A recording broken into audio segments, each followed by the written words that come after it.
Hola, ¿cómo están? Espero estén teniendo un grandioso día. Les habla Sumac Sánchez con una nueva parte de Ven Te Leo. Voy a continuar con la lectura del libro Con el amor no basta de Aaron Beck. Como saben, siguen los capítulos 6 y 7, así que espero que lo disfruten mucho y en el caso de que así sea, me ayuden dándole like, suscribiéndose, agregándolo a sus favoritos, dependiendo de la plataforma en la que me están escuchando. Además, si estás en YouTube, me encantaría que sepas que si me dejas un comentario estarías ayudando muchísimo al algoritmo de YouTube para que mis videos sean más recomendados. Gracias. Vamos a empezar. Capítulo 6. Fracaso de la relación. Amenazas al pacto matrimonial. ¿Por qué estallan amargas disputas entre personas que con probabilidad se quieren y tienen mutuo interés? Durante el noviazgo, un natural egocentrismo de los integrantes de la pareja se desvanece en la unión de sus intereses y aún de sus identidades. Los rayos penetrantes del amor que funden las diferencias del temperamento, intereses y metas ayudan a generar el altruismo y la empatía. La pareja quiere complacer el uno al otro. Se tienen gratificados cuando se hacen mutuamente felices y se sienten tristes cuando su pareja también lo está. En su esfuerzo por complacer, tratan de considerar todo desde el punto de vista del compañero. Para muchos, sin duda, parte del pago por esta abnegación y subordinación del propio interés es un alivio a la soledad. Para otros, los placeres consumados de la intimidad compartida son importantísimos. Es como si ningún precio pudiera ser demasiado para pagar por el sentimiento de pertenencia e intimidad. Puesto que los propios intereses de la pareja están estrechamente ligados durante el periodo del noviazgo, experimentan poco sentido de sacrificio o egoísmo, y las recompensas por satisfacer los deseos de la otra parte son múltiples. No solo hay un apoyo directo proveniente de la satisfacción de complacer a la pareja, sino indirecto también, al imaginar su placer. Con este esfuerzo incesante, la motivación para dejar de lado el egocentrismo de uno es fuerte. Una mujer enamorada es altruista porque quiere serlo, no porque ella deba hacerlo. Un hombre enamorado hace sacrificios por su amada porque le place hacerlo. De la fusión a la desintegración. ¿Qué pasa entonces con el altruismo amoroso? Después del matrimonio, una diversidad de motivos puede causar su erosión. Fortalecidos por la seguridad del matrimonio, aquellos que se sentían solos mientras eran solteros ya no viven más la relación como un antídoto para la soledad. La pareja puede descubrir que sus necesidades no están bien satisfechas. Pueden decidir que están mejor servidos al satisfacer sus propios deseos, aun cuando estén en posición a los de su pareja. Como la gratificación resultante del altruismo decae, la pareja comienza a conducirse más por los debería que por los auténticos deseos de complacerse mutuamente.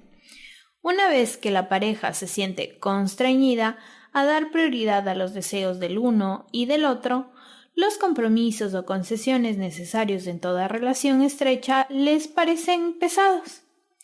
Es inevitable que surjan desacuerdos tan pronto como la pareja empieza a hacer valer sus propios deseos e intereses antagónicos.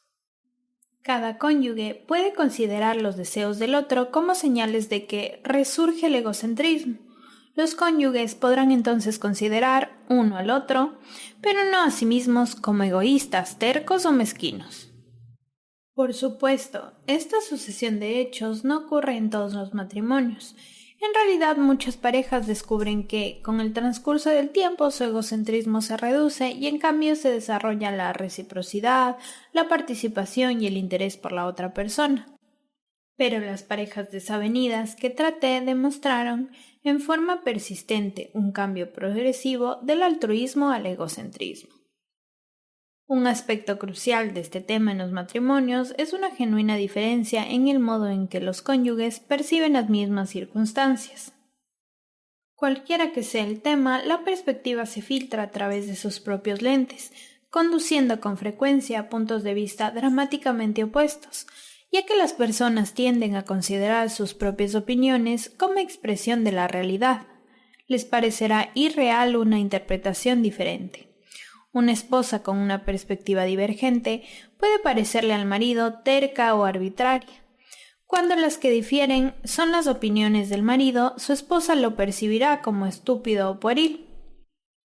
En cuanto una esposa insiste en una opinión equivocada acerca de un tema importante como la crianza de los hijos o las finanzas, esta acción constituye un desafío que puede suscitar conflictos sobre quién tiene razón y quién está equivocado. ¿Cuál será el concepto sobre la realidad que ha de prevalecer? ¿Quién es el que lleva la voz cantante en la pareja? Algunos responden al desafío haciendo callar al otro como en un automático. No sabes lo que estás diciendo o está lleno de manías. Otros sencillamente se afirman a su posición y se rehúsan a escuchar. Como se demostrará en los capítulos 14 y 15, se pueden usar técnicas especiales para resolver estas diferencias en la percepción y restablecer de tal modo una vida en común activa. Parcialidad egoísta. Un problema más insidioso es la parcialidad egoísta. Sin darse cuenta de ello, las personas tienen tendencia a interpretar los condicionamientos de un modo que les sitúa del lado más favorable o que sirva a su propio interés. Esta parcialidad egoísta ejerce una fuerte influencia sobre sus percepciones, haciéndoles creer que mejorarán su apariencia a los ojos de los demás, así como ante su propia visión. De este modo, cuando la pareja discute sobre quién es el mejor, cónyuge o padre, quién ha contribuido más al matrimonio o quién ha hecho mejores sacrificios, retratarán sus propios roles de tal modo como para acrecentar su autoestima y demostrar su superioridad moral. La parcialidad egoísta ensancha la brecha en la comprensión entre los cónyuges. Es evidente que en este proceso puede haber una substancial decepción de sí mismo y nos exige un esfuerzo extraordinario para vernos a nosotros mismos, despojados de fingimiento, como nos ven los demás. Otro esfuerzo se requiere para reconocer cómo en una situación dada, sin darnos cuenta, seleccionamos y montamos los hechos para servir a nuestros propios intereses. A medida que las diferencias de opiniones se profundizan, la imagen del cónyuge comienza a cambiar. Él o ella pueden tomar el aspecto de antagonista, lo que representa una seria amenaza. Luego, incluso un pequeño desacuerdo suele conducir con facilidad a una pelea. Los miembros de la pareja pueden menospreciarse mutuamente con pensamientos o aseveraciones como «me contradices solo para humillarme», «¿qué sabes sobre eso?» o «eres solo un estúpido rematado». Fracasan en darse cuenta de que su propio punto de vista puede ser tan parcial como el del cónyuge y que aparenten ser igualmente torpes o egoístas. Esta combinación de egocentrismo e intolerancia conduce con facilidad a disputas que hieren y parecen no tener solución. Dado que el vínculo matrimonial es un lazo tan emocional, es mucho más arduo para los cónyuges instrumentar las metas de su pacto que hacerlo en otras relaciones de trabajo, como una sociedad comercial o una estrecha amistad. Al principio, los miembros de la pareja matrimonial se atraen mutuamente por cualidades como aspecto, personalidad, encanto, humor y empatía, no por su capacidad para funcionar bien en equipo. En tanto, estas cualidades personales suelen cimentar un sólido vínculo emocional, poco tienen que ver con el modo en que una pareja toma decisiones y cuida de los detalles esenciales de la vida de casados. Aún el cónyuge más agradable puede resultar deficiente en las aptitudes necesarias para enfrentar las obligaciones del matrimonio, aquellas aptitudes que resultan ser cruciales para mantener una sociedad eficaz. Definir problemas, negociar, asignar responsabilidades. A menudo tienen poca importancia en la atracción inicial de la pareja. Una falta de las aptitudes necesarias y adecuadas actitudes debilita el funcionamiento de la relación, que debe ser fuerte si los cónyuges van a llevar a cabo los objetivos prácticos del matrimonio, cumplir con las necesidades diarias de subsistencia, mantenimiento de la casa, manejo de las finanzas y crianza de los hijos, tanto como los objetivos emocionales, disfrutar del tiempo libre, sexo, compartir experiencias. Todos esos propósitos requieren espíritu de cooperación, una planificación y toma de decisiones conjuntas, una división racial de labores y una eficiente continuidad. Cuando las parejas son inexpertas y tienen pocos antecedentes en técnicas sociales, es probable que surjan desacuerdos respecto a políticas a seguir y a su ejecución. Estos desacuerdos conducen a choques y a la hostilidad cuando ocurren en un ambiente de egocentrismo, parcialidad egoísta y competencia. Establecimiento de normas y juicios sobre el cónyuge. Incluso cuando los interesados de la pareja quieren trabajar juntos, son capaces de juzgar uno al otro con más dureza que a cualquier otra persona en otras relaciones laborales. La tendencia a imponer normas más estrictas al cónyuge parece irónica cuando consideramos que el matrimonio concede a las personas la libertad de soltarse y exponer sus puntos vulnerables. Estas expectativas estrictas están disimuladas en frases características como «debería saber» o «debería ser evidente». Además, estas normas ocultas son particularmente importantes, como puede apreciarse en el siguiente diálogo entre Robert, que acaba de pintar alguna de las sillas que Shelley, su esposa, le pidió que termine. En lugar de limpiar los pinceles de enseguida, él los dejó en remojo en agua ras, lo que molestó a Shelley. Ella había pasado un largo día atendiendo a niños pequeños en un centro asistencial diurno, y tendía a ser muy sensible a cualquier señal de Robert, quien ganaba mucho más dinero que ella como funcionaria de un banco a cargo de préstamos y que en verdad no respetaba lo que ella hacía, sintiéndose demasiado superior como para ayudar en la casa. Shelley, no terminaste el trabajo. Robert, hice para ti un trabajo tan bueno como lo hubiera hecho para cualquier otro. Shelley, enojada, pero yo no soy cualquier otro. Si bien Shelley tal vez no se hubiese enojado con un pintor que dejase los pinceles en remojo, interpretó la falta de Robert de no limpiarlo todo como prueba de que no colaboraba en su debida manera.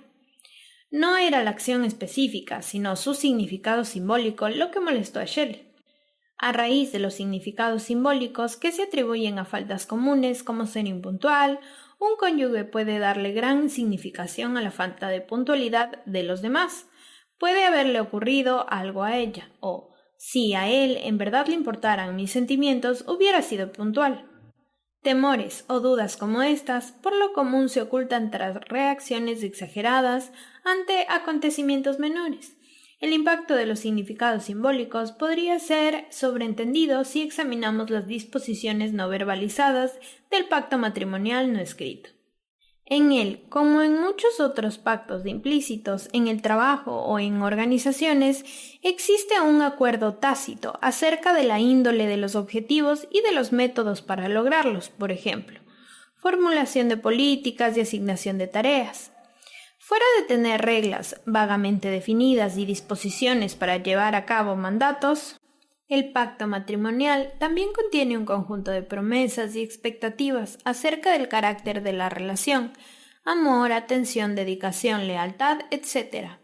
Lo que complica el componente práctico del pacto es que el desempeño diario puede ser juzgado por su capacidad de satisfacer los valores y expectativas de las previsiones emocionales del pacto. Tus intereses siempre estarán primero, antes que por su capacidad para lograr resultados prácticos. Así, lo que puede ser considerado un descuido de un pintor poco meticuloso se convierte en una acusación de deslealtad o posiblemente seria negligencia del cónyuge. Reitero, muchas parejas juzgan las acciones mutuas de acuerdo con los significados simbólicos y personales antes que por su importancia práctica. Así oímos. Todo el mundo tiene un trabajo que hacer. Si mi marido no hace su trabajo en debida forma es porque está tratando de salirse con la suya. O, si mi esposa no hace su trabajo, eso demuestra que no se interesa en mí. A causa de los significados personales que les asignan a las acciones mutuas, muy a menudo los cónyuges son menos tolerantes con los errores del compañero, de lo que lo son con las equivocaciones de otras personas. En tanto aceptan faltas del personal de servicio o colaboradores, consideran lo que hace su cónyuge como un reflejo de la relación matrimonial. Estos defectos en las normas matrimoniales causan una serie de evaluaciones. ¿Es ella abnegada de verdad? ¿Tiene él derecho de conducirse de ese modo? Si él se equivoca en su trabajo es malo, si ella no colabora con la debida medida.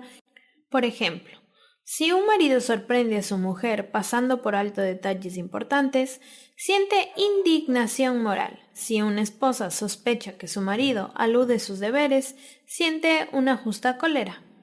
La mayoría de parejas no tienen idea de que se están justipreciando uno al otro de acuerdo con normas morales. Es curioso que sus propias reacciones se filtren juicios como los que tuvieron sus padres. Consideran malo a un cónyuge errado, lo mismo que les decían sus padres. Y responden de igual modo que lo hicieron sus progenitores, con castigo. La instrucción de significados simbólicos. Los significados simbólicos, el perfeccionismo y las evaluaciones morales componen en su mayoría las dificultades creadas por las comunicaciones pobres y las expectativas ocultas. El verdadero resultado es que los inconvenientes que la pareja podrían resolver con facilidad en otro tipo de relaciones, en el matrimonio, están tan sobrecargados emocionalmente que el problema práctico no consigue solucionarse. Este terreno generador de conflictos conduce al enojo y a recriminaciones mutuas. Ella no quiere escuchar mi opinión, solo insiste en que lo hagamos a su manera. Si no lo hago, rezonga y rezonga. Los mecanismos diarios de vivir juntos asumen significados que van mucho más allá de las realidades superficiales. Una esposa evalúa las tareas domésticas que su marido hace en el hogar, por ejemplo, no solo en términos de calidad, sino también en función de lo que eso revela, en su opinión, acerca de las actitudes y sentimientos hacia ella. Por ejemplo, en una consulta, Shelley dijo que estaba furiosa con Robert. Shelley, sarcástica. Robert nunca atiende las cosas en su debida forma. Algunos hombres están trabajando en el techo. Le pedí que viniera a casa para inspeccionarlo antes de que se fuera. No lo hizo. ¿Siempre tiene tanta confianza en la gente? ¿Qué pensó usted acerca de que no viniera a la casa a pesar de que se lo había pedido? Shelley. En verdad a él no le importa. Si yo le interesara, hubiera atendido estas cosas porque yo se lo pido. Robert. Siempre me enloquece pidiéndome que haga cosas. Tengo que hacerlas a mi manera. Si ella tuviera confianza en mí, no me daría la lata todo el tiempo. Shelley, si yo te interesara realmente, lo harías porque yo te las pido. En realidad, Robert tenía confianza en los sombreros, pero debido a una experiencia anterior, Shelley tenía sus razones para creer que estos podían hacer un trabajo descuidado, a menos que se los controlara. Es probable que ocurra un choque de símbolos, cuando el mismo acontecimiento tiene significados diferentes y muy personales para cada uno de los integrantes de la pareja. Para Shelley, el hecho de que Robert acceda a sus deseos simboliza que él en verdad se interesa. Para Robert, que se lo reprenda acerca de los obreros simboliza que Shelley no le tiene confianza, por lo que debe intervenir en sus asuntos. Si Robert hubiera aceptado controlar el techo como ella le pidió, Shelley hubiera considerado esa aceptación como un símbolo positivo, pero su respuesta le hizo sentirse desamparada y abandonada. Y la posterior acusación, rezonga, solo exacerbó esos sentimientos. Para Robert, hacer cosas a su manera, sin interferencias, era un símbolo positivo. En cambio, verse obligado a obrar contra su buen juicio era negativo. Cuando Shelley interfería, él se sentía no solo de falta de confianza de ella, sino el deseo de controlarlo. Personas como Shelley y Robert ingresan en el matrimonio con creencias arraigadas acerca del significado de ciertas actitudes que puedan o no asumir los cónyuges. Esas creencias los conducen a atribuirles a dichas actitudes un significado exagerado. Cuando las actitudes o acciones de un cónyuge adquieren una importancia que hace reaccionar al otro de modo exagerado, ese acto es simbólico de algunos valores guardados en lo más profundo del cónyuge que reacciona. Cuando, en el caso de Robert y Shelley, una acción tiene significados simbólicos opuestos para cada uno de ellos, entonces es probable que se produzca un choque. cuando estas discordancias ocurren con frecuencia tanto en el trabajo común como la relación en general se debilita. En este tipo de conflicto es posible una solución si los miembros de la pareja pueden explicar objetivamente en un momento en que ninguno esté enojado cómo se sintió cada uno y cómo interpretó las acciones del otro. A medida que consideran la perspectiva de cada uno, a veces con considerable sorpresa, el agravio simbólico y el rechazo se disipan y los dejan mejor preparados para acordar líneas de acción sobre cómo conducirse en ulteriores desacuerdos. Después de haber podido percibir la controversia a través de los ojos de cada uno, Shelley y Robert pudieron llegar a un conjunto de principios operativos. Robert convino en explicar antes de comenzar un proyecto en qué consistía este y a contestar cualquier pregunta que Shelley le formulara en su desarrollo. Shelley convino en preguntar e informar a Robert sobre cómo avanzaba el proyecto, y no en indicarle lo que tenía que hacer. Véase capítulo 15 y 16 para mayor información acerca de cómo los miembros de la pareja pueden ocuparse juntos de solucionar conflictos. Diferentes expectativas acerca de los roles en la familia. En el ojo de la tormenta, en muchas disputas matrimoniales se centraliza sobre las expectativas que los miembros de la pareja tienen acerca de los respectivos roles en la familia. ¿Qué significa ser esposa o madre, marido o padre? A menudo la pareja tiene conceptos diferentes respecto del salario o gastos del ingreso familiar, función de los padres, actividades sociales y de aparecimiento y la distribución de las tareas en el hogar. Las parejas inician el matrimonio con muchos proyectos preconcebidos sobre asuntos tanto prácticos como sentimentales. Esas expectativas tienen su origen en los comienzos de la vida y están basadas en experiencias de la niñez. Un marido, por ejemplo, podría formarse a semejanza de su propio padre y contar con que su esposa asuma el papel que tenía su madre. Por el contrario, si a él no le gustaba el comportamiento de sus padres, es posible que trate de actuar de modo diferente al que actuaba su padre y esperará que su mujer sea diferente a su madre. A menudo, al principio de la relación, las expectativas acerca de los aspectos prácticos están encubiertos por el aura del amor, sueños de felicidad permaneciente, emoción y romance. Como resultado, la pareja nunca se detiene a tratar asuntos prácticos hasta que estos se convierten en problemas frustrantes. En este trance, afloran las verdaderas diferencias en sus expectativas. Campos de conflicto. Existen muchos aspectos en los cuales una pareja, no importa lo abnegada y amante que sea, puede tener desacuerdos que amanecen la relación. En las páginas que siguen he seleccionado algunos de los aspectos más comunes que requieren colaboración para planificar, fijar políticas, tomar decisiones y llevarlas a cabo. Quedará claro cómo la comunicación deficiente, las rígidas esperanzas y la intrusión de significados simbólicos, todo conspira para romper la alianza matrimonial. Con el objeto de precisar los problemas específicos que puede usted sufrir en su relación, le resultará útil examinar la lista de confrontaciones, problemas en la relación en las páginas 155 y 158. Contiene varios ítems que le permitirán enfocar las dificultades concretas que pueden redimirse antes de atascarse en vagas generalidades como simplemente no podemos congeniar, o nunca tuvimos decisiones juntos, o tenemos diferencias irreconciliables. Calidad del tiempo en común.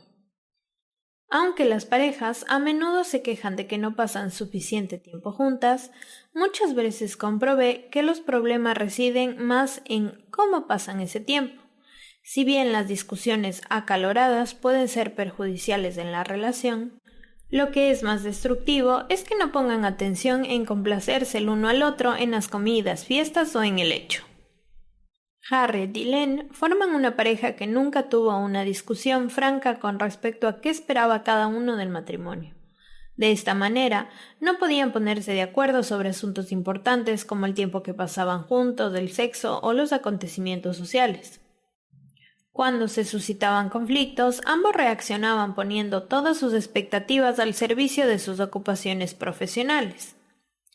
Len era un cirujano ortopedista y Harriet una diseñadora gráfica que también daba clases en una escuela superior de arte.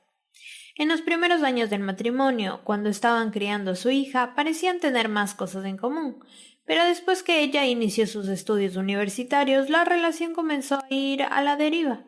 La consulta inicial conmigo se centró en este problema.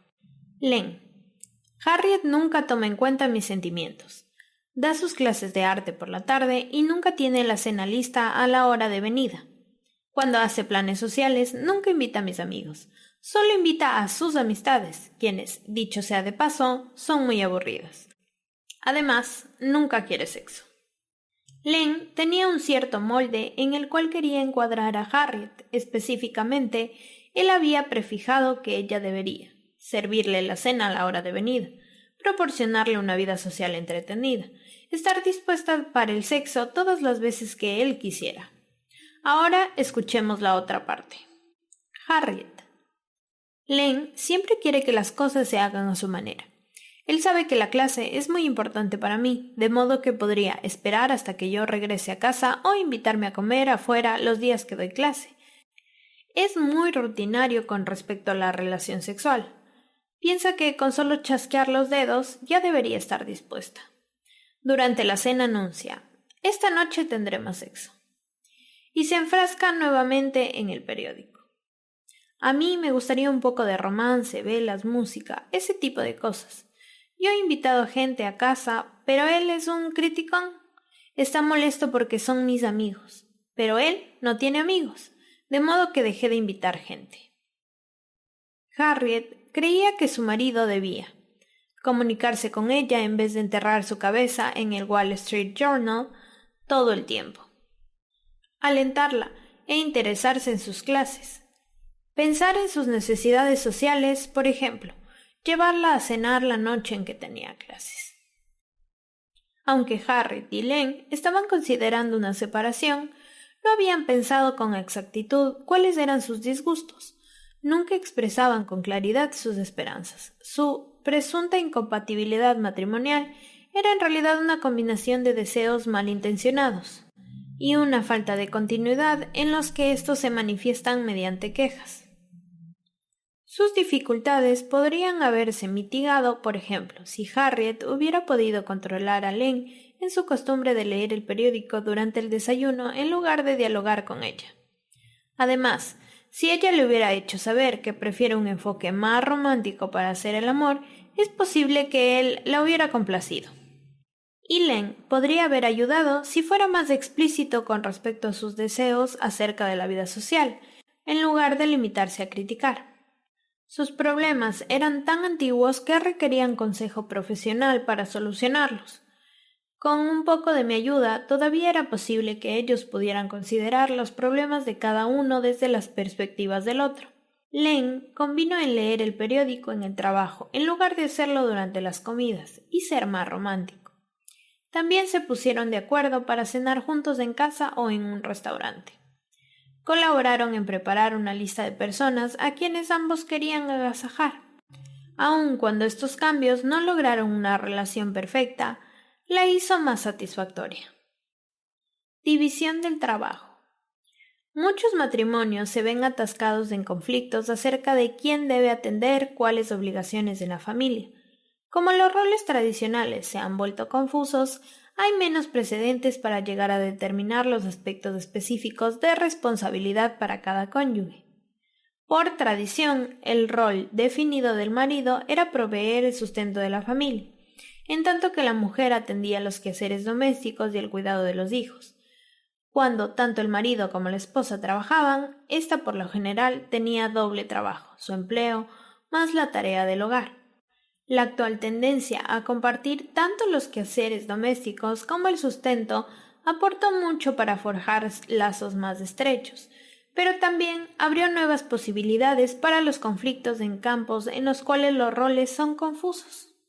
A lo sumo, la división del trabajo es una fácil operación coordinada con el propósito de tener la tarea hecha, pero las parejas que pierden de vista la perspectiva de los objetivos pueden malograrse al evaluar las contribuciones de cada uno. Lograr que el trabajo que de hecho se subordina a conceptos abstractos, equidad, igualdad, reciprocidad. Incluso cuando se logra el objetivo, los integrantes de la pareja pueden atascarse en mutuas recriminaciones en relación con sus contribuciones, cada uno en la creencia de que el otro violó el pacto matrimonial. Una de las principales fuentes de esa fricción es el concepto de la equidad.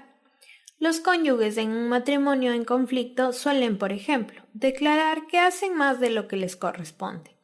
Discuten sobre quién debería hacer las compras o lavar los platos o acostar a los niños. Debajo de esta especie de disputa se acumula una mezcla de actitudes, de intereses y temores que se filtran en el conflicto.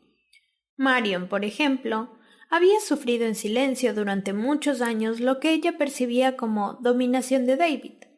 En los primeros años había tomado bajo su responsabilidad la crianza de los hijos y el gobierno de la casa, mientras que él había progresado en el ejercicio de su profesión como abogado hasta acceder al nivel de socio más antiguo en la empresa. El éxito de su marido intimidaba a Marion más de lo que la enorgullecía. Se sentía ineficaz y pensaba que así también la consideraba David. En parte, tal vez, porque así era como se había sentido su madre en el matrimonio. Ella creía que en el rol que él mismo se había asignado como señor feudal tenía derecho a manejarla de un lado para otro y ella no tenía otra alternativa que someterse a sus deseos por temor a provocar su ira. Esto significaba tener siempre preparado para la cena lo que él quería comer, mantener en silencio a los niños cuando él estaba en la casa y planificar acontecimientos sociales con personas que eran del agrado de él. En el trastorno existía un gran miedo. Si ella disgustase a David, él la dejaría, y ella tendría que trabajar para mantener a los niños y a sí misma. Si bien este temor era descabellado, nunca pensó ponerlo en tela de juicio. En la época en que el hijo menor ingresó a la escuela, Marion concretó una antigua ambición: volver a la facultad para obtener un título y un salario, en un trabajo remunerado. Cuando lo logró, comenzó a considerar su relación con David desde una perspectiva diferente. Decidió que no le permitiría más que la tiranizara. Él tendría que avenirse a cambiar su rol en la familia y compartir las tareas domésticas. Como resultado, David aceptó el nuevo rol con algo de disensión. Marion, sin embargo, no confiaba en su aparente complacencia y constantemente estaba esperando pillarle con señales de desatención o engaño. Su anterior susceptibilidad de ser dominada por él fue reemplazada por la susceptibilidad de ser usada, un miedo a que, de alguna manera, una vez más, se aprovechará de ella en forma injusta. Su extrema vigilancia, previniendo el engaño de David, desembocó un acceso a la ira. Al siguiente día de haber dado una gran fiesta, Marion pidió a David que, mientras ella estuviera fuera, sacara los muebles y limpiara la sala y el comedor. David estuvo de acuerdo. Cuando Marion regresó, descubrió que David había reclutado a sus 2 hijos para que lo ayudaran a hacer el trabajo, y eso le enfureció. El convenio, como lo había interpretado ella, era que él hiciera el trabajo y no que lo compartiera. Después, ella descubrió que, si bien había limpiado superficialmente estas habitaciones y puesto en orden los muebles, no había pasado la aspiradora al piso ni sacudido el polvo de los muebles. Marion se enojó. Para ella esta negligencia simbolizaba que David trataba de salirse con la suya. Luego se enzarzaron en una acalorada discusión sobre si su criterio de limpiar la casa daba lugar al reclutamiento de los niños y si incluía pasarle la aspiradora al piso y sacudir el polvo de los muebles. Aunque frases como limpiar completamente están a menudo poco definidas, el verdadero problema en este caso era el viejo resentimiento de Marion por la falta de equidad durante sus primeros años de matrimonio y su resolución de que nunca más se aprovecharían de ella. La intrusión de estos pasados males y presentes sensibilidades, y no la cuestión de asignar quehaceres, socavó la colaboración en el trabajo. Ella la percibía no como un esfuerzo conjunto, sino como una lucha para impedir que David tuviese mano izquierda y eludiera su responsabilidad. En casos como este, para manejar el problema de la distribución de los quehaceres domésticos, se pueden aplicar una serie de soluciones prácticas. El asesoramiento capacitó a Marion para disminuir su insistencia obsesiva en el solo propósito de la equidad e igualdad y adoptar una actitud más flexible hacia la sociedad, apartarse de pensamientos en términos de me para pensar en términos de nos. Marion tuvo que reconsiderar su perspectiva sobre David, para concebirlo como era ahora, no como había sido durante los primeros años. Al mismo tiempo, David tenía que demostrar su esfuerzo de buena fe para realizar sus quehaceres y eludir una salida fácil. Crianza de los hijos. Muchas de las actitudes que orientan a las personas en la crianza de los hijos fueron adquiridas mucho tiempo antes por el modo en que ellas mismas fueron tratadas como hijos. Algunas personas siguen los ejemplos de sus padres, mientras que otras repudian las características de ellos. En cualquiera de las dos maneras, esté bajo de influencia positiva o negativa de su propia crianza. Aun cuando Mary y Frank trabajaban muy bien juntos atendiendo la farmacia del vecindario que él había heredado de sus padres, tenían un serio conflicto en cuanto a la disciplina de su hijo adolescente Stan. Mary consideraba a Stan perezoso, inmoderado e irresponsable. Pensaba que los amigos de su hijo ejercían una mala influencia sobre él y no aprobaba su manera de vestir y la indiferente actitud que adoptaba hacia el colegio. Creía que Stan debía esforzarse más en la escuela, ya que tenía una capacidad tan grande. Stan no hacía caso a las lisonjas y exigencias de su madre, de que trabajara más y buscara otras amistades. Tenían frecuentes disputas. Frank percibía a Stan de un modo más distinto. Admiraba el modo despreocupado e indolente de Stan, su actitud alegre y su simpatía. Frank consideraba a los amigos de Stan como amantes de la diversión, que adoptaban la actitud de ya que eres joven solo una vez, debes disfrutarlo. En contraste con Mary, que insistía en más disciplina, Frank abogaba por una política de no intervención. Su mayor preocupación consistía en que Stan era tímido en situaciones sociales e inhibido en presencia de adultos, en especial profesores.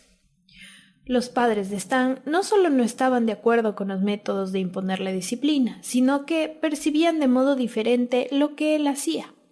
Estos puntos de vista divergentes acerca de la conducta de los hijos a menudo les crean conflictos a ellos mismos. Mary culpa a Frank de ignorar las dificultades del hijo y lo acusaba de ser un padre despreocupado. Frank pensaba que Mary pasaba por alto muchas buenas actitudes de Stan y que era demasiado autoritaria. Los padres habían llegado a un callejón sin salida, y en consecuencia las percepciones de cada uno de ellos se hicieron cada vez más negativas. Mary consideraba a Frank negligente e irresponsable.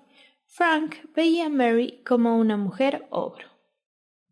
Para comprender el conflicto entre Mary y Frank, tenemos que examinar con más detalle sus preocupaciones. Para Mary, lo esencial del problema era un miedo encubierto, es decir, que su hijo pudiera enredarse en serios problemas. Aunque no tenía plena conciencia del miedo, se sentía impulsada a tratarlo de tal modo para evitar el peligro que ella temía. Cuando Stan no respondía a ese trato, su madre comenzaba a considerarlo de un modo aún más negativo, no solo como débil y pasota, sino también como terco y rebelde. A consecuencia de su frustración, Mary se encolerizó y se hizo aún más estricta con Stan. Sus esfuerzos para obtener cooperación fueron contraproducentes y condujeron a una obstinada oposición de Stan. Los padres mejor intencionados pueden sabotear a sus propios esfuerzos al tratar de corregir ciertos problemas de sus hijos con demasiada severidad. Podemos apreciar esa cadena con Mary y Stan, desde el miedo encubierto a una excesiva disciplina, de la frustración a la cólera. Pero, ante todo, ¿cómo podemos explicar el miedo?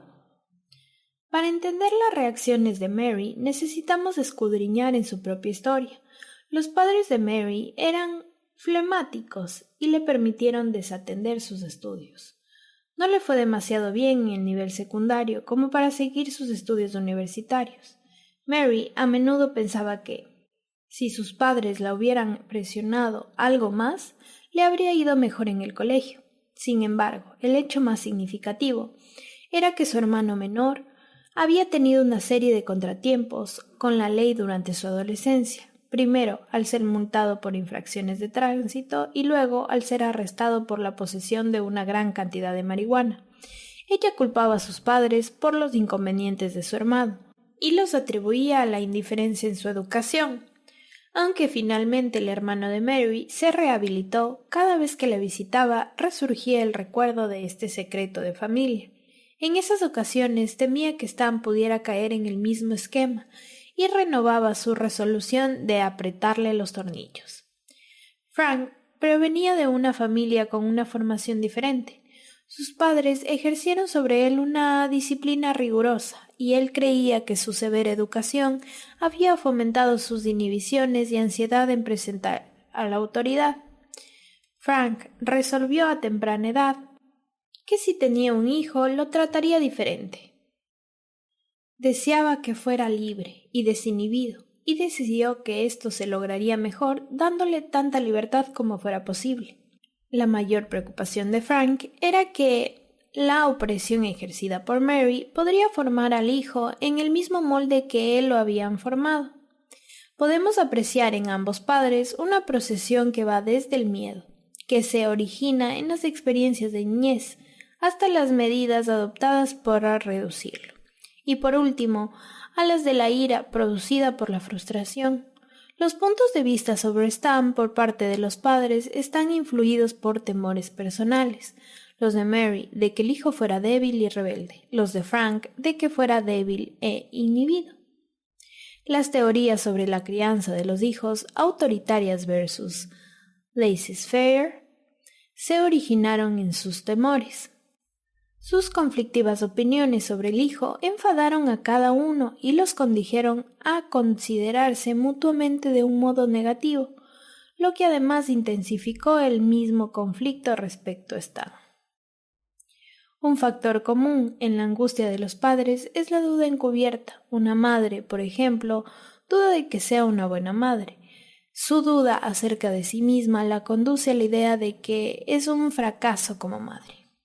En tal caso, cuando su hijo se porta mal, la madre reacciona de un modo exagerado, con excesiva ira. Oculto entre el mal comportamiento de la criatura y la exagerada reacción de la madre hay otro hecho, o sea, el pensamiento automático.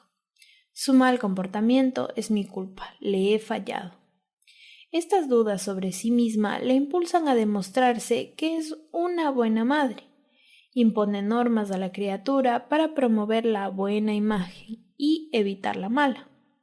Cuando su hijo no vive de conformidad con las reglas, de nuevo se ve amenazada por dudas sobre sí mismo y se desquita con el hijo como medio para reforzarlo a que sea bueno.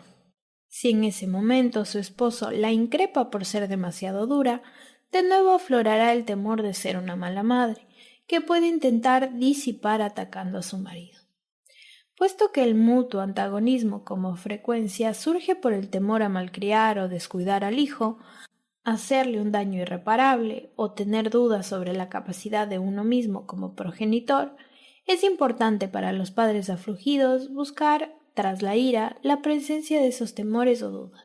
La simple exposición de los miedos puede aflojar la tensión.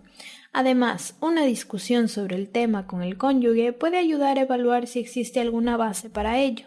Si la hay, la ayuda del cónyuge puede conducir a una acción constructiva, conjunta. Relación sexual.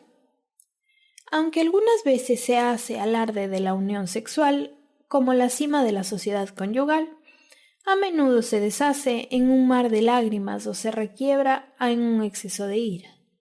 En ningún otro aspecto de una relación íntima son más activos los significados simbólicos y contribuyen a la ansiedad, la desilusión y el enojo. Una esposa, por ejemplo, puede sentirse contrariada por no satisfacer a su marido, Puede preocuparse por no complacerlo al no tener relaciones con tanta frecuencia como él desea, y puede tener la creencia, algunas veces reforzada por el marido, de que es sexualmente inadecuada. Un marido, a su vez, puede preocuparse porque su capacidad sexual esté disminuida y porque su mujer menoscaba su virilidad. Esta preocupación sobre su habilidad en este terreno puede conducir a una disfunción sexual. Los problemas característicos se centran sobre la frecuencia, oportunidad y calidad sexual. Cada uno de estos contiene, y a su vez está afectado por, significados simbólicos. Maridos y esposas a menudo difieren respecto a la frecuencia y del momento en que se han de tener relaciones sexuales. La frecuencia y el momento adecuado pueden tener fuerte significado simbólico. Tener relación sexual cuando lo quiero puede significar para el marido ser amado, mientras que para la esposa brindarle sexo cuando él lo quiere. Puede significar estar dominada o ser usada por él. Insistir en la relación sexual con más frecuencia de lo que el otro cónyuge desea puede sugerir las mismas expectativas exigentes y la expresión de derecho que ya discutimos con anterioridad acerca de las interacciones diarias. Un cónyuge, Lem, por ejemplo, creerá que tener derecho a tener una relación sexual cuando lo pida, en tanto su mujer, Harriet, quizá espere manifestaciones preliminares de afecto y ternura.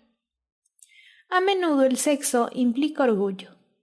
El concepto de una esposa sobre una feminidad y la opinión de su marido sobre su masculinidad muchas veces dependen de lo receptivo que sea el cónyuge.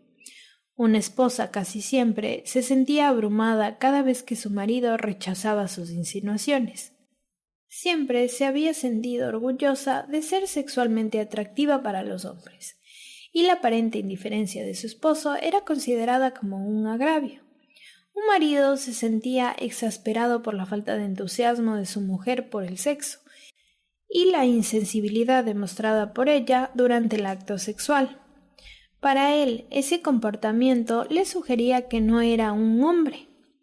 El exceso de significados perjudica la situación de ambos. La sensación de intimidad, una aceptación total, el placer recíproco, pueden servir para conectarse en pareja.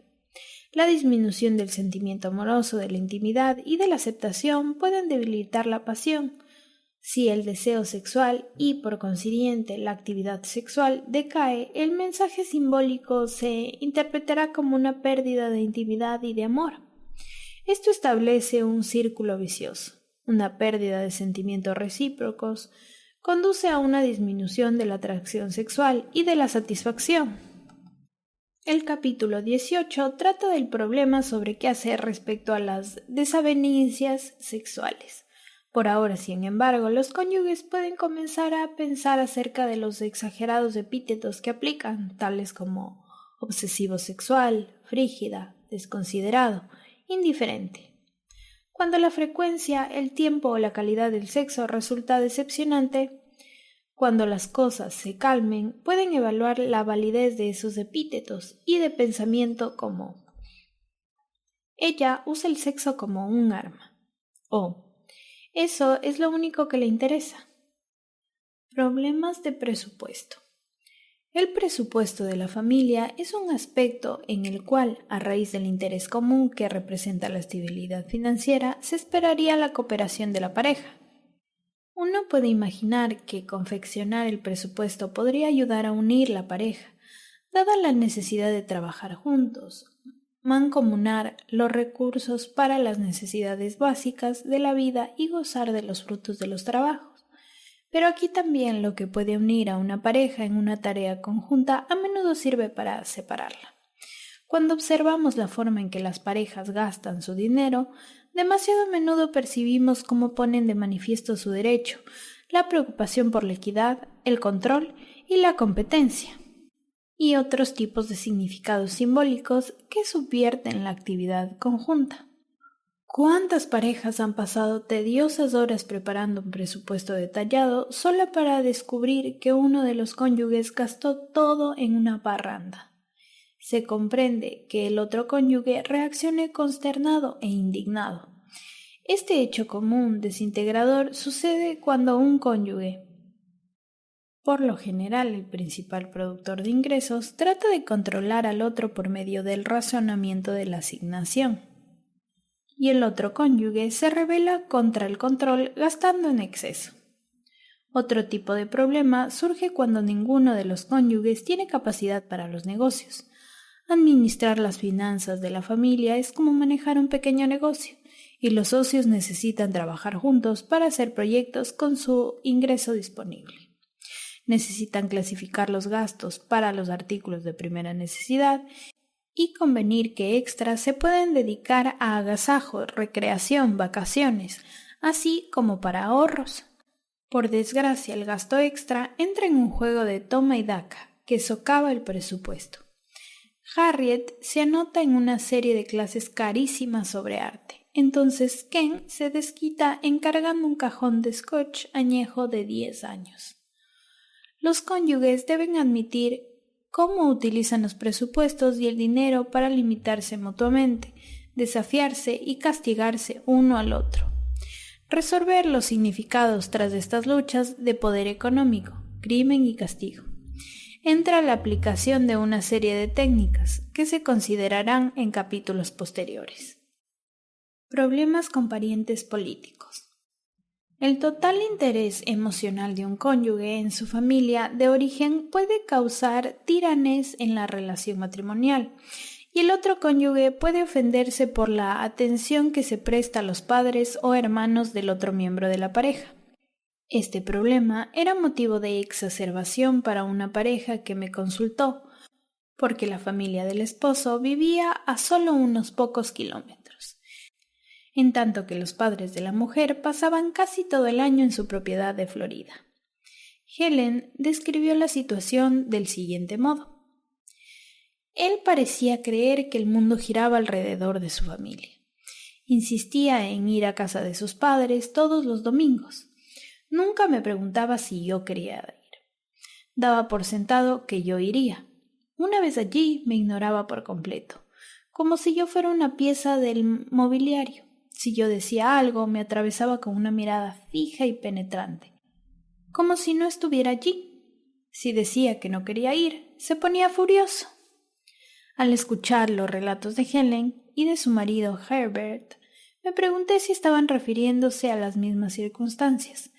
Herbert dio una narración totalmente diferente de la controversia. Helen nunca quería visitar a mis padres. Ella se sentía agraviada por mi madre y yo siempre tenía que persuadirla para visitarlos. Cuando iba, solía hacer observaciones mordaces, así es que aprendí a ignorarlas. Siempre puse a Helen en primer término.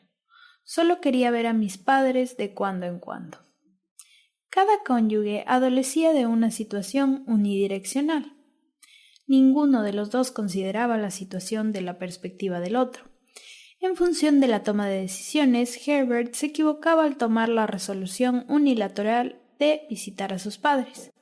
Pero Helen no tenía razón en suponer que la insistencia de él en ver a sus padres significaba que ella era menos importante que los progenitores de Herbert. Cuando él se dio cuenta de que el fundamento de la resistencia de Helen no era emperramiento, se sintió complacido.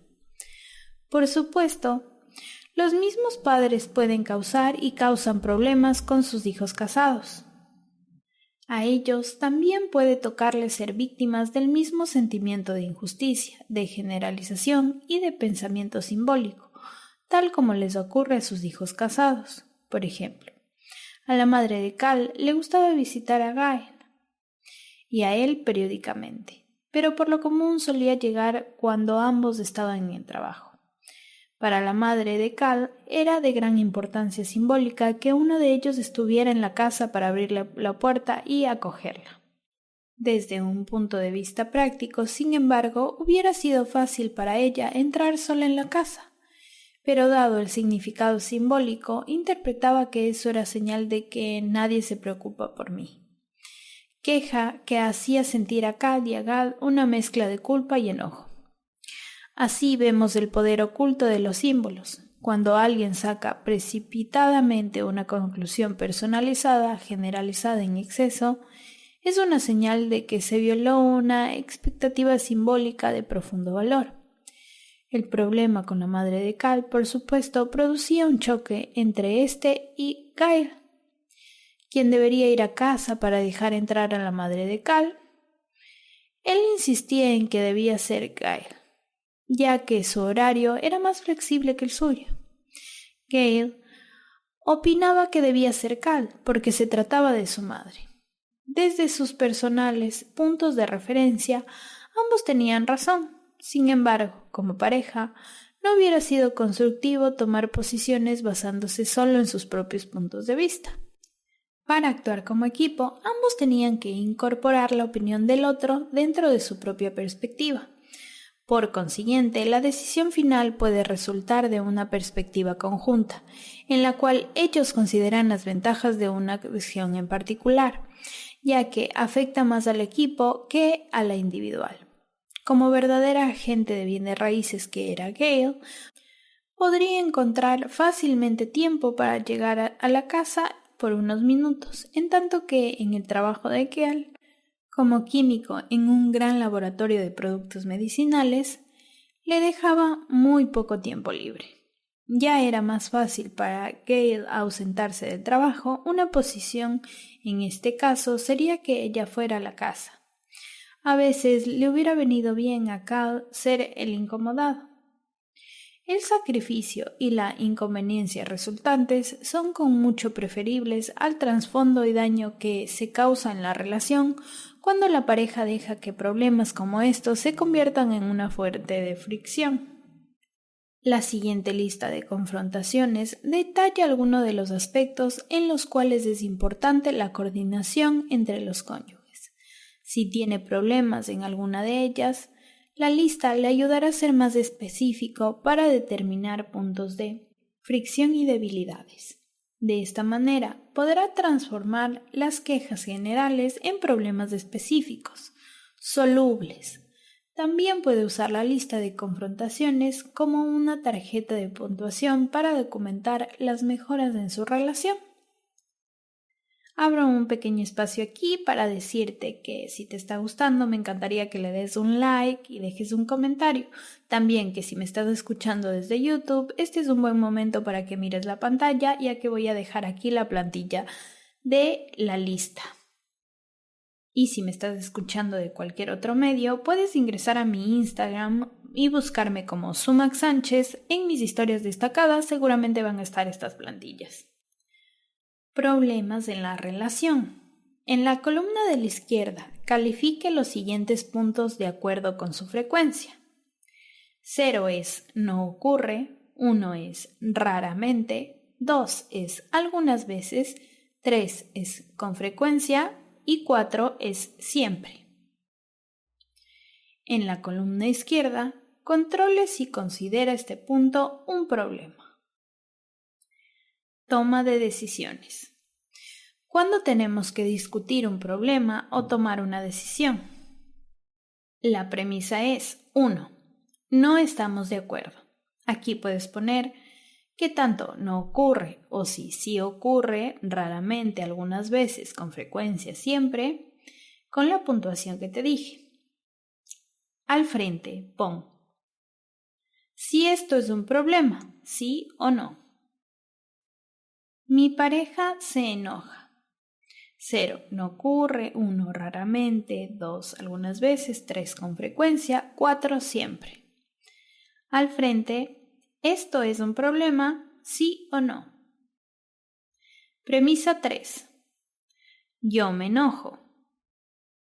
0 no ocurre, 1 raramente, 2 algunas veces, 3 con frecuencia, 4 siempre. ¿Esto es un problema, sí o no? Así sucesivamente con las siguientes premisas. 4. Yo cedo. 5. Mi cónyuge cede. 6. No transigimos. 7. Yo tomo las decisiones. 8. Mi cónyuge toma las decisiones. 9. Evitamos tomar decisiones. 10. Me siento ofendido. 11. Mi cónyuge se siente ofendido. 12. Discutimos sobre cosas triviales. Pasamos a la casilla de finanzas. Tienes que hacer el mismo proceso. Empiezo con las premisas. 1. Mi cónyuge gasta en exceso. 2. Mi cónyuge no quiere gastar. 3. Mi cónyuge regatea mis gastos. 4. No tenemos plan alguno acerca de los gastos mensuales. 5. No tenemos acuerdo acerca de ahorros. 6. No entendemos en qué se va el dinero. 7. Mi cónyuge cubre las deudas o en qué se gasta el dinero. 8. No tenemos acuerdo acerca de fijar prioridades. 9. No tenemos responsabilidad para los gastos. Continuamos con la siguiente plantilla, que es sobre relaciones sexuales. Empiezan las premisas. 1. Mi cónyuge tiene más interés en el sexo que yo. 2. Mi cónyuge tiene menos interés en el sexo que yo. 3. Me resulta difícil hablar con mi cónyuge sobre el sexo. 4. Nuestra relación sexual no es satisfactoria. 5. Soy renuente a portarme afectuosamente porque mi cónyuge se pone demasiado amoroso. 6. Diferimos acerca de la clase de sexo que cada uno prefiere. 7. Mi cónyuge hace uso del sexo para controlarme o castigarme. 8. Mi cónyuge se interesa demasiado en el sexo. 9. Mi cónyuge no es sensible a mis deseos sexuales. 10. No estamos de acuerdo sobre el control de natalidad. Vamos a empezar con la siguiente plantilla. Recreación y actividades en horas libres.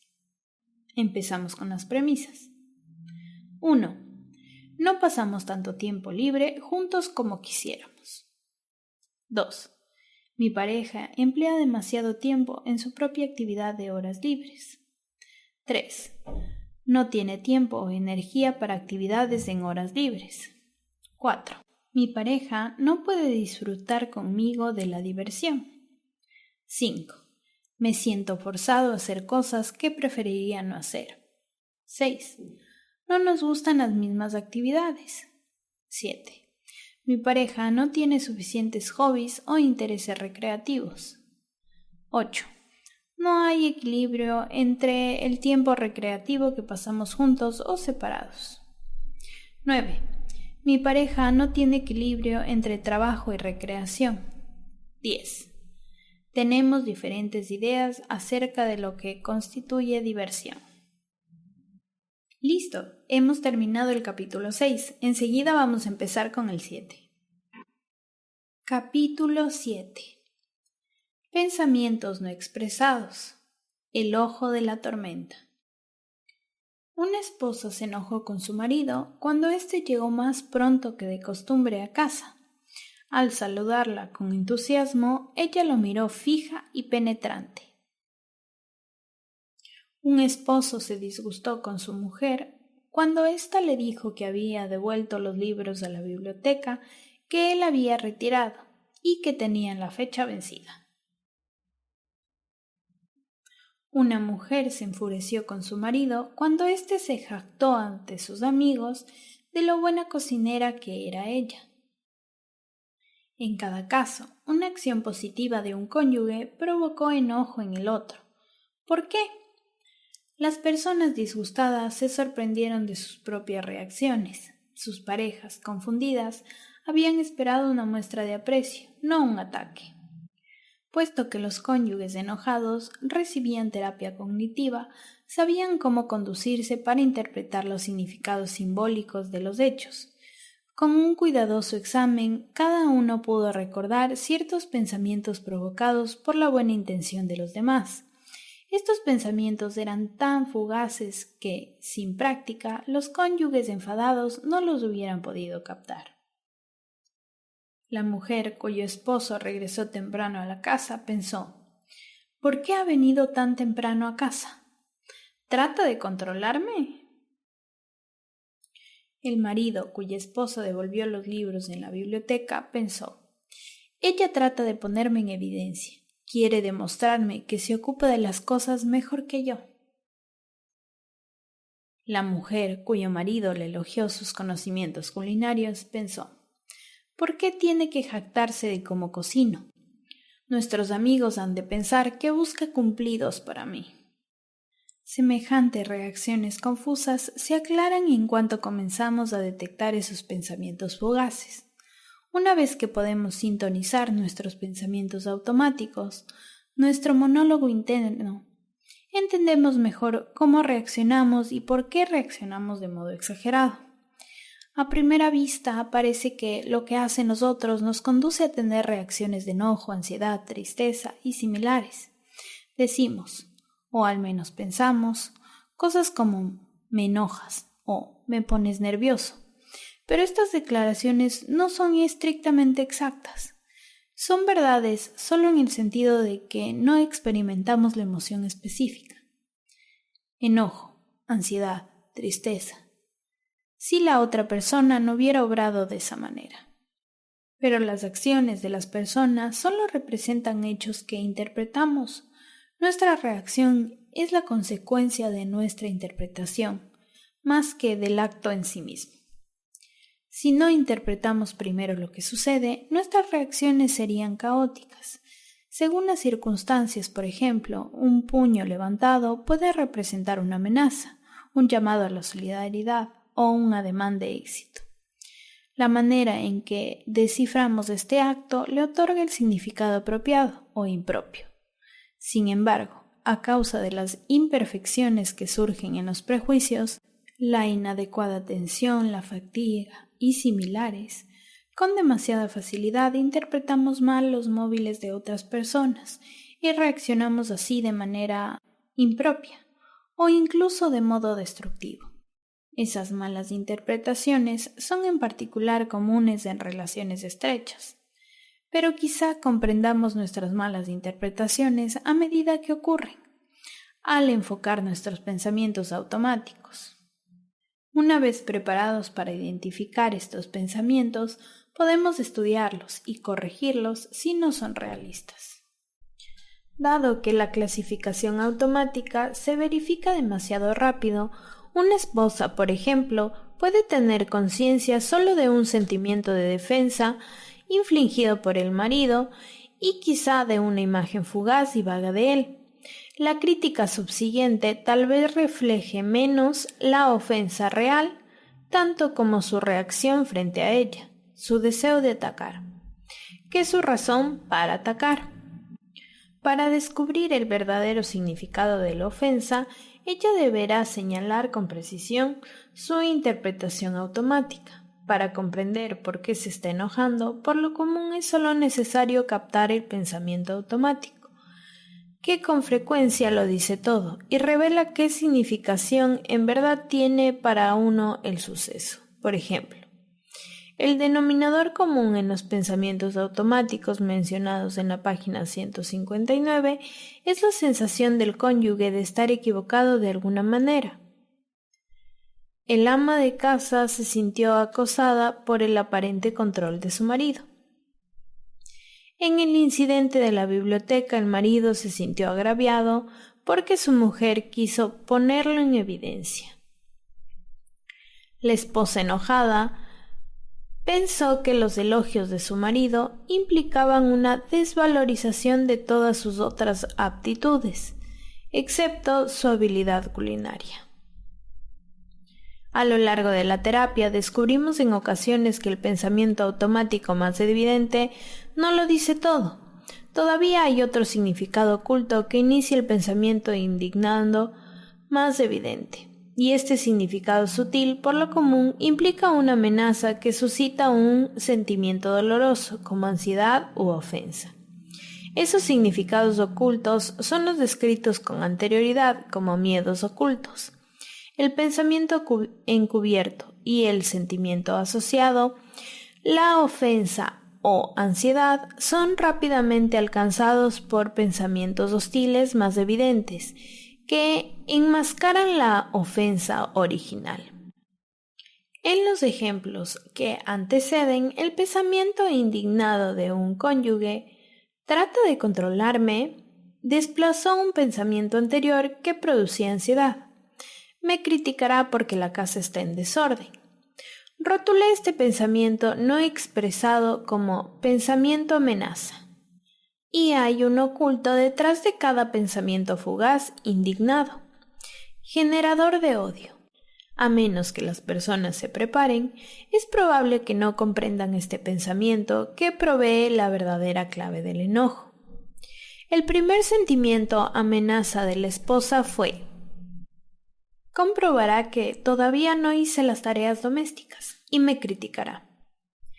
El pensamiento que amenaza el marido fue: no confía en mí, por eso devolvió los libros. La segunda esposa tuvo un pensamiento de amenaza en primer término. Ellos creerán que él piensa que no sirvo para nada más que para cocinar. La relación entre la situación y los pensamientos secundarios, enojo, y el primario, temeroso, se resume en el siguiente modo. Situación que conduce al enojo. Prosigue. Pensamiento automático secundario, obvio, el enojo. Prosigue. Pensamiento automático primario sutil, el temeroso. En cada caso se ajustan así. Situación que conduce al enojo. El marido regresa temprano a casa. Pensamiento automático secundario, obvio. ¿Trata él de controlarme? Pensamiento automático primario sutil. Él se pondrá a criticar porque la casa está en desorden. Segundo caso. Situación que conduce al enojo. La esposa devuelve los libros a la biblioteca. Pensamiento automático. Ella trata de ponerme en evidencia. Pensamiento automático sutil. No confía en mí. Último caso. Situación que conduce al enojo. El esposo se jacta de cómo cocina su mujer. Pensamiento automático secundario obvio. Él busca cumplidos. Pensamiento automático primario sutil. Ellos pensarán que es para lo único que sirvo. El denominador común en estas situaciones es el siguiente. Los cónyuges creyeron que su imagen pública podría verse amenazada al quedar al descubierto alguna debilidad, verdadera o imaginaria. Esas presupuestas amenazas los afligieron y los condujeron a la idea de ser agraviados y al deseo de castigar a su pareja. Por lo general se puede determinar un pensamiento automático mediante la técnica de llenar el espacio en blanco. Observe su enojo y luego reflexione sobre lo que pasó por su mente durante el intervalo comprendido entre lo que causó el suceso y el enojo en sí, como si fuera la repetición inmediata de una jugada del partido de fútbol por televisión. Los pensamientos automáticos pueden concebirse con palabras, con imágenes o con ambas. Mientras esperaba a Karen, Ted tuvo el pensamiento automático. Pudo haberle pasado algo a ella, y mentalmente se la imaginó muerta en un accidente automovilístico. Karen, conscientemente de su tardanza, se imaginó a Ted con la cara colorada y con ojos desorbitados, vociferándole. Los pensamientos automáticos son similares a los que Freud denominó pensamiento preconsciente. Albert Ellis se refiere a ellos como autodeclaraciones. Los pensamientos automáticos son breves estallidos del borde de la conciencia. Aunque su rapidez nos ayuda a sacudirnos para la acción, su brevedad hace difícil identificarlos. Una vez que nuestro enojo explota, comenzamos a atacar. y ya no recordamos el pensamiento automático que nos encolerizó. En cambio, enfocamos nuestra atención en el ataque. El contenido del pensamiento automático por lo general está condensado, así que una idea tal como él se esfuerza en ponerme en evidencia ante toda esa gente puede abreviarse en una especie de taquicardia. Esfuerza ponerme en evidencia, gente. No obstante, cuando las personas captan sus pensamientos automáticos, pueden reconstruir la frase completa. Una sucesión de pensamientos automáticos constituye un monólogo íntimo. Martín, un hombre grande, fornido, con aspecto de confianza en sí mismo, astro del fútbol en la universidad, era en extremo sensible a cualquier aparente desaire de parte de su mujer o colaboradores, y le resultaba difícil entender y controlar sus repetidos estallidos de enojo. En una ocasión tuvo, según parece, un repentino estallido de enojo y con posterioridad, en diversas oportunidades, pudo captar el pensamiento automático que vinculaba el suceso al enojo. Había aprendido a llenar el espacio en blanco. En cada caso, Martín se sintió ofendido, pero no conocía la razón hasta que recordó la acción y captó el pensamiento automático. En una oportunidad se enfureció cuando su esposa, Melanie, no respondió a sus proposiciones de conciliación después de una disputa sobre el dinero que debía dedicarse para los gastos de sus 2 hijos de la universidad. Su pensamiento automático primario fue: me trata con frialdad. Ese pensamiento produjo en él una ofensa transitoria seguida de una explicación sobre el motivo de su mujer. Trata de castigarme, pensamiento secundario. Al atribuirle a ella un móvil hostil, causó su ira. En otra oportunidad, Melanie salió sin decirle una nota. Martín se ofendió y después se enfadó y quiso reprochárselo a ella. Su penoso pensamiento automático había sido: no tiene interés en mí, que de inmediato fue reemplazado por: es desconsiderada, lo que condujo al enojo. En otra ocasión más, Melanie interrumpió a Martín mientras conversaba con un grupo de amigos y él sintió una ola de cólera.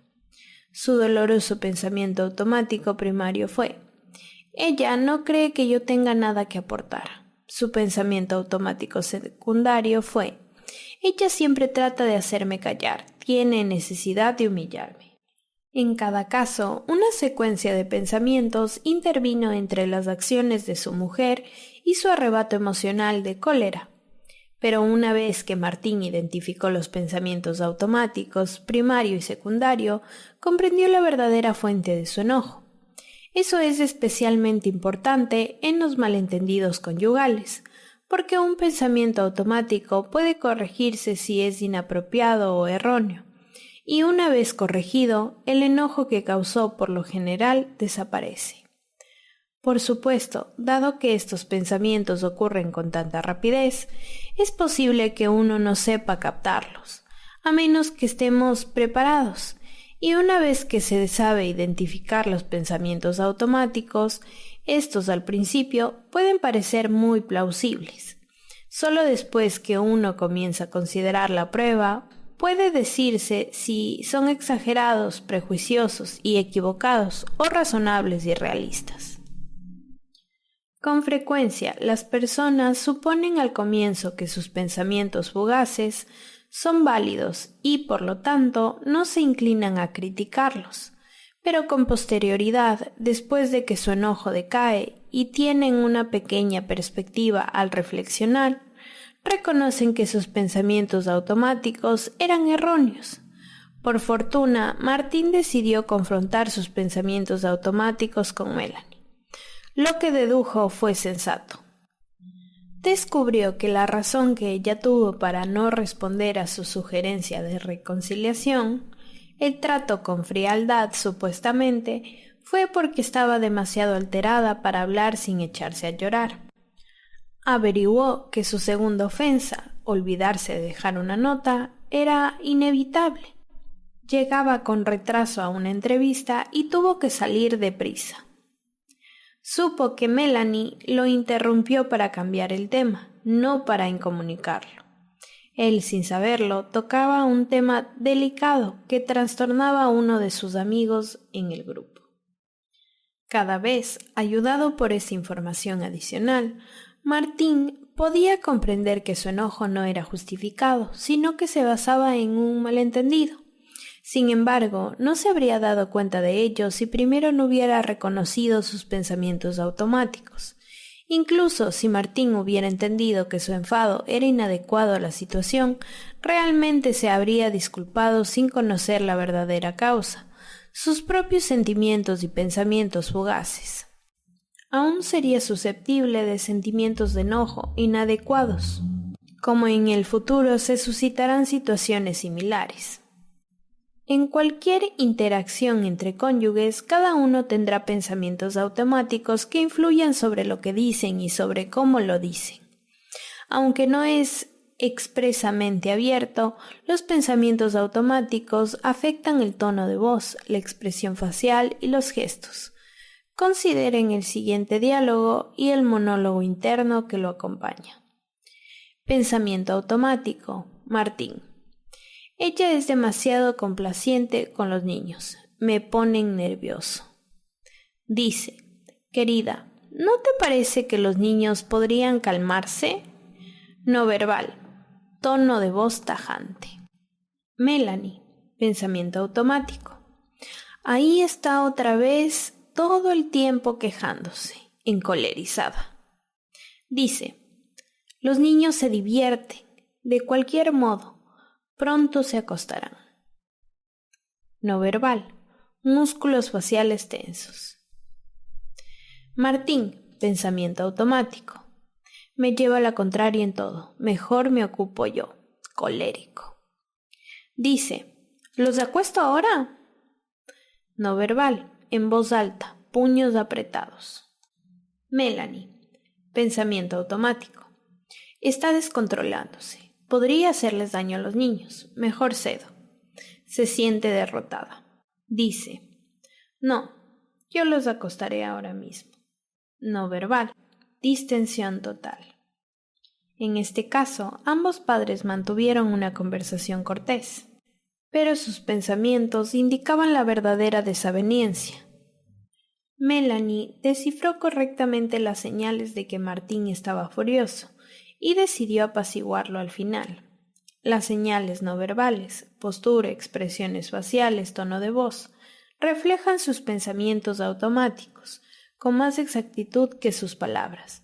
Los pensamientos automáticos reflejan el contenido latente de un mensaje, lo que está oculto, en contraste con el contenido manifiesto, las palabras reales. Aunque Melanie, por ejemplo, era diplomática en la elección de las palabras, sus pensamientos automáticos se centraban en la crítica a Martín, luego en el miedo y por último en la sumisión. Esos pensamientos se reflejaban en sus sentimientos y tono muscular, de la tensión a la distensión. Dudas secretas. En otra oportunidad, Martín se ofendió cuando Melanie cambió el tema mientras conversaban. Sin embargo, se sorprendió a sí mismo en medio de una serie de pensamientos automáticos, tales como: ella siempre me hace esto, no puedo permitir que se salga con la suya, no tiene derecho a tratarme de este modo. Su enojo no tenía relación con la ofensa real de Melanie. Al retomar el curso de sus pensamientos, Martín pudo reconocer los automáticos primarios que precedieron a sus pensamientos críticos. Ella no se interesa en lo que yo tenga que decir, me considera aburrido. Martín también pudo precisar la emoción que experimentó inmediatamente después de ese pensamiento automático. Tristeza, no enojo. Sus pensamientos críticos secundarios vinieron después y borraron su tristeza. Llegó a culpar a Melanie por lo que en su mente era una ofensa. Martín dudaba de su capacidad para expresarse bien. La aparente indiferencia o impaciencia de Melanie cuando él quería hablar impulsaba esa duda. No obstante el curso de sus sentimientos y pensamientos, pronto se apartó de las dolorosas suposiciones de ser aburrido y socialmente indeseable, y pasó a concentrarse en la maldad de su mujer. Muchas de las reacciones exageradas podrían mitigarse si los esposos transfirieran su atención desde la preocupación por la injusticia o incorrección del cónyuge a la ofensa oculta interior. Otro guión común que ejemplifica cómo el dolor conduce al enojo se inicia con la duda de uno de los cónyuges acerca de su suficiencia. Por ejemplo, Mike y Sue, una pareja joven, bien intencionada, cuyas diferencias en la formación, los hombres de la familia irlandesa de Mike, de clase obrera, eran todos policías y bomberos con educación secundaria. En tanto, la familia de Sue eran graduados de universidades. Contribuían a sus frecuentes disputas. Mike tiene una discusión con Sue, que en verdad lo manda e intimida. Los pensamientos de él se centran en su acusación de inferioridad y vulnerabilidad. Como le echa la culpa a Sue, su tristeza se reemplaza por enojo. Pensamiento automático. 1. ¿Por qué soy semejante tonto, inhibido? Ella siempre logra tomar la delantera. Habla más que yo y me amenaza con irse si abro la boca. Sentimiento, tristeza. Pensamiento automático. 2. Ella es insoportable. Sentimiento, enojo. Algunas veces el sentimiento oculto es culpabilidad, a menudo instigado por la autocrítica. Reparé en los sentimientos de Mike después de que Sue le acusó de ser demasiado estricto con los hijos. Pensamiento automático. 1. Tal vez ella tenga razón. Es posible que yo sea demasiado duro con ellos. Sentimiento. Culpabilidad. Pensamiento automático. 2. ¿Por qué trata siempre de hacerme sentir mal? Disfruta molestándome. Sentimiento. Tristeza. Pensamiento automático. 3. Ella socava mi relación con los niños. Sentimiento. Enojo. Otro frecuente pensamiento oculto que provoca enojo se expresa de modo manifiesto como una acusación contra el otro miembro de la pareja. Eres irresponsable. No tienes interés en mí. Aunque esos pensamientos se destinan al cónyuge, los preceden otros que a menudo están dirigidos contra uno mismo. Esos son pensamientos típicamente autocríticos o alarmistas. Por ejemplo, Cindy fue a una reunión social con su amante, Jeff. Durante la fiesta fue enojándose con él cada vez más, aunque no sabía por qué. Después lo criticó abiertamente. La siguiente secuencia muestra cómo la autocrítica inicial de Cindy, ¿qué me pasa?, le produce dolor, que luego ella aparta culpando a Jeff y sintiéndose enojada. Pensamiento automático. 1. Nadie me presta atención. ¿Qué me pasa? ¿Por qué no puedo ser tan popular como Jeff? Él se divierte con todos. Sentimiento. Ofendida. 2. Nadie se interesa en mí. Más ofendida. 3. Él debería prestarme atención. Enojada. 4. Él nunca me presta atención. Más enojada.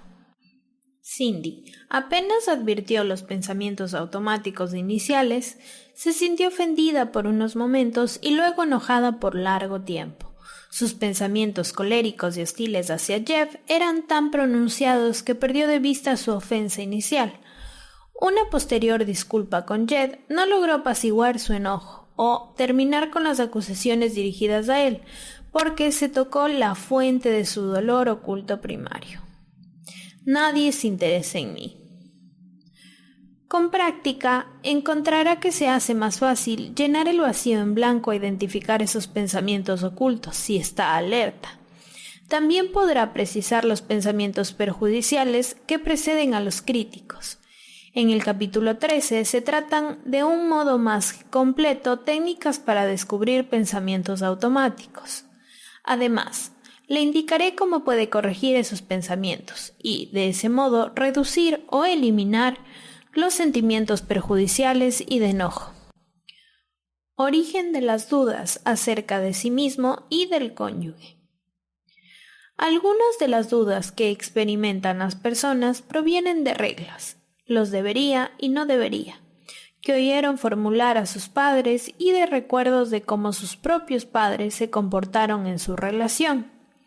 Toman estos recuerdos como modelos y esperan que tanto ellos mismos como sus cónyuges hagan lo mismo.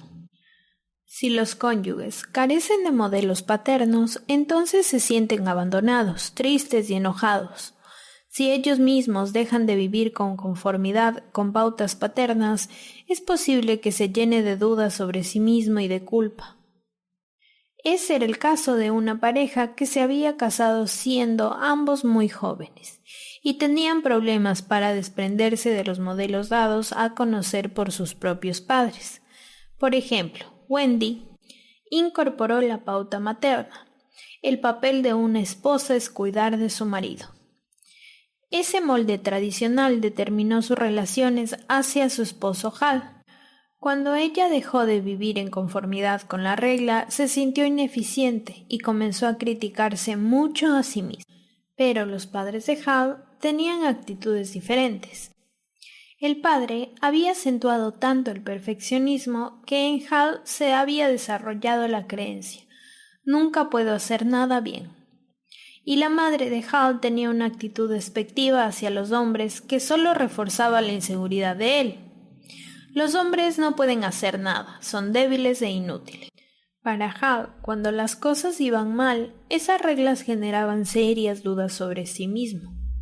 En un encuentro funesto, Wendy observó que Hal tenía aspecto agotado y cansado después de un día de oficina. Wendy: soy un fracaso si no lo cuido. Trabajas demasiado, querido. Hal: soy ineficiente, no le he prestado suficiente atención, por eso se queja. No puedo hacer nada bien. Nunca hice nada bien. Nunca está satisfecha. Se lo ve y oye deprimido. Wendy: tal vez dije algo malo. Probablemente no debía haberle dicho nada. Debería tranquilizarlo. Mira todas las cosas buenas que has hecho. Nos has mantenido. Siempre haces algo para la casa. Tienes éxito. Has sido un buen marido. Hal: es sarcástica. ¿Por qué no dejas de perseguirme? Wendy: está furioso conmigo. No hay razón para que él se comporte de este modo. Tal vez esté loco. Se aparta y se echa a llorar. Hal: se siente culpable. He fracasado. Maldita sea, otra vez. Wendy: se siente culpable. Estuve muy mal. Se supone que no debería disgustarlo, y trataba de no serlo. Creo que soy un fracaso. Wendy, en la creencia de haber infringido la regla de su madre acerca de no perturbar al marido, sintió remordimiento y miedo. Hal, entretanto, se vio atrapado en internalizar las pautas perfeccionistas de su padre y se declaró a sí mismo un fracaso porque su mujer estaba trastornada. Los deberías secretos. Rara vez las personas expresan sus debería, que muy a menudo ocurren con pensamientos automáticos. Lo que manifiestan, en cambio, es el resultado de los debería: queja, regaño, reproches. Considera el manejo de sus mecanismos mentales en un encuentro entre Mark y Sarah. Cuando Mark regresó del trabajo, Sarah lo saludó quejándose del difícil día que había tenido en el trabajo. Mark se sentía bien porque había conseguido un nuevo anunciante para la radio donde trabajaba y deseaba hablarle a Sarah sobre la buena jornada. Su expectativa silenciosa era: Sarah se pondrá contenta cuando le participe la noticia. Sarah, no obstante, estaba preocupada con sus propios problemas, porque su jefe la había culpado de un error que él había cometido al atender a un cliente. Lo que piensa y lo que se dice. Sarah: yo no debería tener todas estas dificultades en el trabajo. Mark debería escucharme y solidarizarse conmigo. Dice, tuve un día terrible en el trabajo. Mark, yo no debería cargar con sus aflicciones. No es justo que las descargue sobre mí. Tengo el derecho a una mujer que esté alegre cuando regreso a casa. Siempre me estropea el día. Dice, ¿no podemos hablar de alguna otra cosa? Sara piensa, debería poder hablar con mi marido cuando estoy abatida. Él debería brindarme su apoyo. Dice, nunca quieres que te hable sobre mis problemas. Solo te gusta contarme tus problemas. Mark piensa, no debería tolerar sus críticas. Dice, todo lo que hace siempre es regonzar y llorar. Si no puedes manejar el trabajo, ¿por qué no renuncias? Sara piensa, no tiene derecho a enojarse conmigo y criticarme. Dice, siempre me deprimes cuando tengo un problema. Eres tan egocéntrico que no puedes soportar escuchar a otra persona. Mark piensa, no tiene derecho a atacarme, no puedo soportarlo. Dice, si vas a empezar a quejarte, me voy de aquí. Se va de la casa. Los debería tener derechos y otorgar derechos en la columna de la izquierda no se expresaron en voz alta, pero como pensamientos automáticos eran señales mentales para atacar.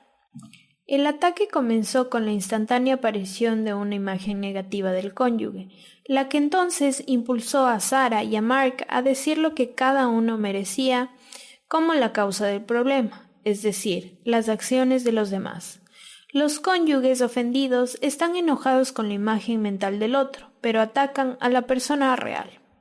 El ataque de Sara es una manera de castigar a Mark por la supuesta mala conducta de él, no brindarle apoyo escuchándola. Pero en realidad ataca la imagen negativa de Mark. Sin embargo, es el Mark real quien sencillamente desea cambiar de tema, quien siente el dolor. En verdad, Mark no sabe por qué Sara lo ataca, como tampoco sabe Sara qué es lo que molesta a Mark en realidad. Pero, al contraatacar, Mark le da verosimilitud a la imagen que Sara se ha formado de él como antipático y egocéntrico. Tanto Sara como Mark creían firmemente que sus peticiones implícitas, Mark, escucha mis buenas noticias, Sara, escucha mis malas noticias, eran evidentes y razonables. Por eso opinaban que no era razonable echar al olvido las demandas de su cónyuge, que de alguna manera encerraban la recíproca hostilidad evocada por el intercambio. Lo que no advierten es que los pedidos implícitos eran en verdad reclamos invisibles que ellos insistían en que fueran aceptados, pero que ninguno había expresado en forma manifiesta. Tan pronto como sus reclamos se frustraron injustificadamente, cada uno evocó una imagen mental negativa del otro, optando por una prueba negativa aparente para justificar la imagen. Los diversos procesos, tergiversados aquí para nuestro trabajo, como sobregeneralización, atribución negativa y catastrofismo, se describirán en el próximo capítulo. Incluso cuando los cónyuges pretenden ser amables entre sí, esos pensamientos negativos no expresados oralmente pueden socavar sus intenciones y producir enojosos malentendidos. Muchas disputas entre cónyuges se inician al frustrarse las expectativas tácitas, puesto que no se dan cuenta del verdadero origen del problema, atribuyen el malestar a algunas características negativas de su pareja antes que a un desajuste de las expectativas de ambos. A causa de la decepción tienen pensamientos negativos del otro. Ella me va a echar una zancadilla. Él debería brindarme su apoyo. ¿Qué los impulsa a increpar a su pareja? El ataque genera un contraataque, y así se conforma la imagen negativa que uno tiene del otro.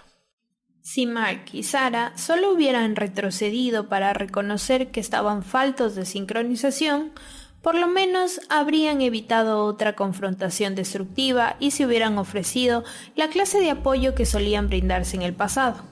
Al aceptar sus desilusiones, ellos podrían, por ejemplo, haberse turnado para contar sus buenas y malas noticias, Mark hubiera escuchado a Sara, en lugar de intentar cambiar de tema.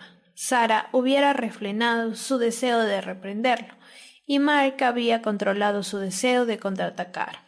Una intervención constructiva en cualquiera de esos puntos hubiera frenado la reacción en cadena. En cambio, se permitieron a sí mismos ser irritados por sus deberías y por el sentimiento de derechos violados. Entre sus amigos, Mark y Sara eran considerados amables y simpáticos. Cuando esos amigos querían compartir sus éxitos o problemas, Mark y Sara demostraban un alto grado de tolerancia, flexibilidad y paciencia. Pero esas cualidades se habían afrontado en sus intenciones mutuas. La creencia de ambos en su diseño divino de ser escuchados cuando así lo querían, a pesar de las momentáneas preocupaciones del otro, los hizo rígidos, intolerantes e impacientes cuando se sentían frustrados. Listo, terminamos los capítulos de este video, espero que lo hayas disfrutado mucho y si llegaste hasta esta parte me ayudes dándole like, suscribiéndote y dejándome un comentario si quieres. Cuídate mucho y nos vemos para el capítulo 8 y 9. Bye.